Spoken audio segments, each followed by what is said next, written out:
పిల్లలు ఉన్నారా? పిల్లలకు కూడా ఒక వయసు వచ్చిన తర్వాత పనులు చెప్పాలి మనం. మా బంగారమే, మా బాబే, మా బుజ్జే అన్నావు అనుకో, ఇంకా తర్వాత నీకు బుజ్జి గజ్జై కూర్చుంటాడు. అర్థమైందా? మీ బంగారం మూలనే బాగా సానబెట్టాలి. పక్కోడి బంగారం నువ్వెందుకు సానబెడతావు?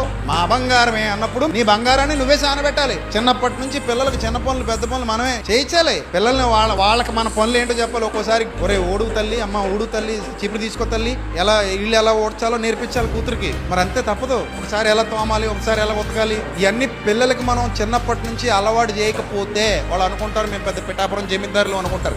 ఏ పనులు అలవాటు అవ్వవు. వాళ్ళకి ఇండివిజువాలిటీ రాదు. వాళ్ళ కాళ్ళ మీద వాళ్ళు నిలబడలేరు. రేపు పొద్దున కష్టం వస్తే తట్టుకోలేరు, బాధ వస్తే తట్టుకోలేరు, ఏ వచ్చినా తట్టుకోలేరు. ఎందుకు పనికిరాని వాళ్ళు అయిపోతారు. గాజు బొమ్మల్లాగా పడినా పగిలిపోతారు, గట్టిగా పట్టుకున్నా పగిలిపోతారు. అలా పగిలిపోయే బొమ్మలు కాదు మనకు కావాల్సింది. ఇనప మొక్కల్లాగా ఉండాలి, స్ట్రాంగ్ గా తయారవ్వాలి.